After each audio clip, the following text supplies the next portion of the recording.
Hello everyone, welcome to our channel Indian Pharma Guide. Today's topic hypertension and antihypertensive drugs. Introduction. Hypertension is a condition in which the force of the blood against the artery walls is too high. Hypertension is defined as either a systolic blood pressure of greater than 140 mmHg or diastolic blood pressure of greater than 90 mmHg and is considered severe if the pressure is above 180 by 120. Systolic blood pressure when the heart beats and diastolic blood pressure when the heart is at rest. Hypertension leads to the higher risk for heart diseases like atherosclerosis, heart attack, stroke, and kidney damages.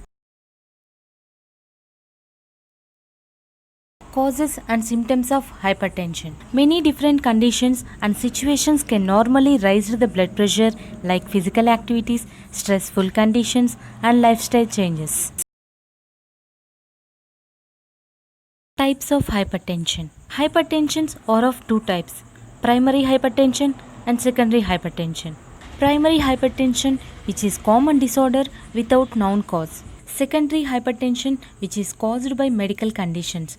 For example, kidney disorders, congestive heart failure, renal damage, endocrine or vascular disorders. Hypertension are categorized into four classes: normal, pre-hypertension, stage 1 and stage 2. These four stages have an different systolic blood pressure rates and diastolic blood pressure rates.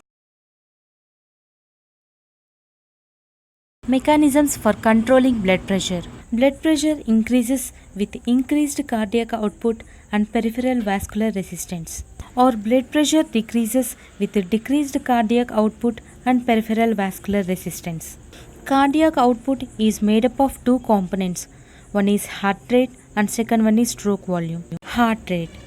Heart rate is refers to the number of times the heart beats every minute. Stroke volume.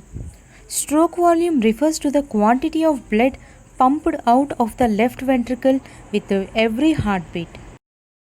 Atrial blood pressure is regulated within a narrow range to provide adequate perfusion of the tissue without causing damage to the vascular system. Atrial blood pressure is directly proportional to the product of cardiac output and total peripheral resistance. Cardiac output and peripheral resistance is mainly controlled by two mechanisms.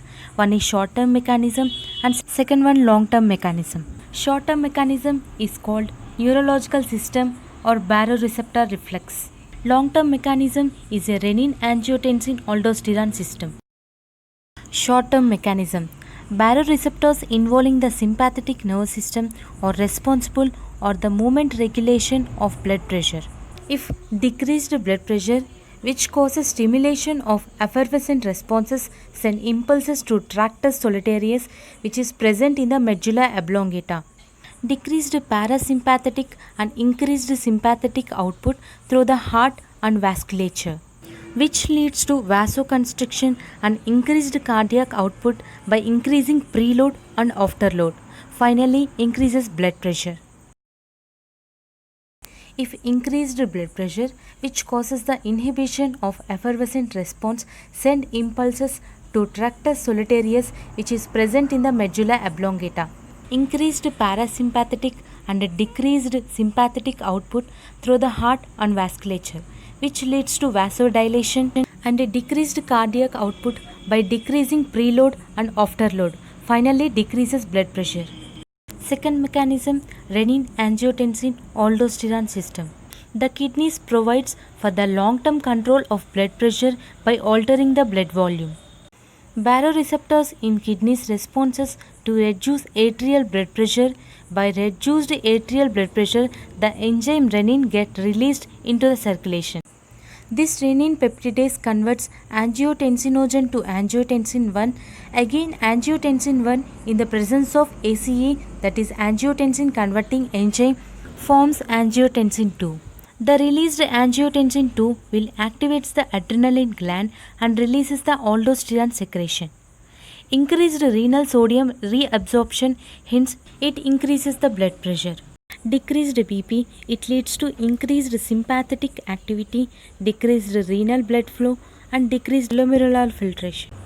Increased sympathetic activity leads to increased beta 1 adrenoreceptors on heart, increased alpha 1 adrenoreceptors on smooth muscle, and increased activation of beta 1 adrenoreceptors on kidney. Increased beta 1 adrenoreceptors on hearts leads to increased cardiac output, and increased alpha 1 adrenoreceptors on smooth muscle leads to increased total peripheral resistance.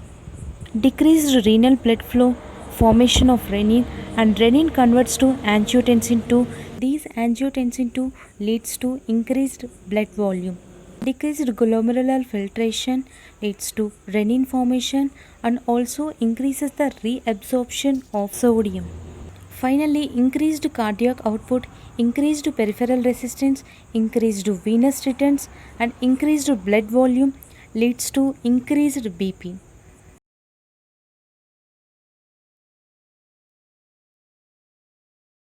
Classification of antihypertensive drugs. Antihypertensive drugs are classified into 9 types. One is diuretics. In these diuretics, 3 types are there: thiazide diuretics, high ceiling diuretics, potassium sparing diuretic. Thiazide diuretic example hydrochlorothiazide, chlorothiazide. High ceiling diuretic example furosemide, bumetanide, ithacrenic acid. Potassium sparing diuretics example spironolactone, amiloride, triamterene.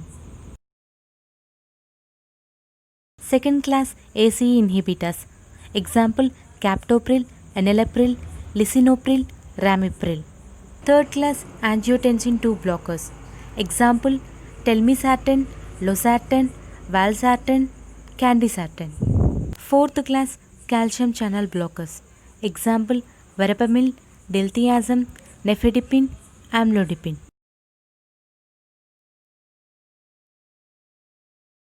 Fifth class beta adrenergic blockers example propranolol, atenolol, esmolol, metoprolol. Sixth class alpha adrenergic blockers example prazosin, terazosin, doxazosin. Seventh class beta and alpha adrenergic blockers example carvedilol. Eighth class central sympatholytics example clonidine, methyl-dopa. Last class vasodilators example hydralazine, nitroprusside, nitroglycerin.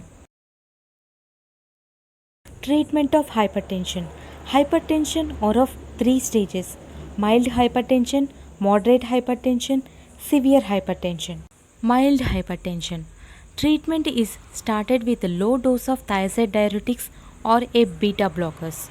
If patient is not responding to the treatment in 3 to 4 weeks, an ACE inhibitors should be tried. Moderate hypertension. Treatment for moderate hypertension, a combination of diuretics with sympatholytics. Severe hypertension. Severe hypertension may be associated with cardiac or renal disorders. In such conditions, a combination of vasodilators with diuretics and a beta blockers are useful. This is brief discussion about antihypertensive drugs, and in my next video I will explain classification of antihypertensive drugs in detail. And please subscribe our channel for more interesting videos related to pharmacy.